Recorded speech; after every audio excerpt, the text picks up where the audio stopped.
નહીં, અત્યારે જે માનનીય હાઈકોર્ટનો નિર્દેશ છે આ મુજબ જે પણ અસામીઓ જે છે જેને સરકારી જમીન ઉપર મકાન બનાવ્યા છે અને જિલ્લા વહીવટીતંત્ર દ્વારા આખી પ્રક્રિયા પૂર્ણ કરવામાં આવી છે.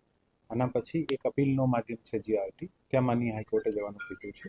આ લોકો જીઆરટીમાં અપ્લાય કરીને અને એઝ જે હાઈકોર્ટે ઇન્સ્ટ્રક્શન કર્યા છે, માનનીય હાઈકોર્ટે ઇન્સ્ટ્રક્શન ઇસ્યુ કર્યા છે કે 3 મહિનામાં જીઆરટી જે પણ નિર્ણય લેશે, તો જ્યાં સુધી જીઆરટીમાં નિર્ણય ચાલુ છે ત્યાં સુધી ઓફકોર્સ ડિસ્ટ્રિક્ટ વહીવટીતંત્ર કંઈ નહીં કરી શકે.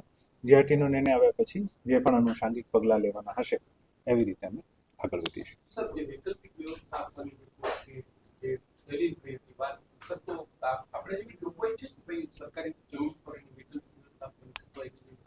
સરકારી જમીન ઉપર જે પણ દબાણ કર્યો હોય આને માટે વૈકલ્પિક વ્યવસ્થાની કોઈ આજની તારીખમાં કોઈ જોગવાઈ નથી.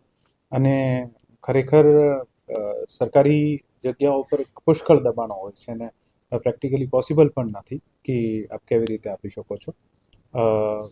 બાકી જે પણ માનનીય કોર્ટે ઇન્સ્ટ્રક્શન્સ આપ્યા છે, ઇન્સ્ટ્રક્શન મુજબ આ લોકો પોતાની રેમેડી, ડિસ્ટ્રિક્ટ એડમિનિસ્ટ્રેશનને કોઈ ઇન્સ્ટ્રક્શન નથી, આ લોકોને એક તક આપી છે અને જેવી રીતે નિર્ણય આવશે ફ્યુચરમાં જીઆરટી અથવા માનનીય કોર્ટને, એવી રીતે આપણે આગળ વધીશું.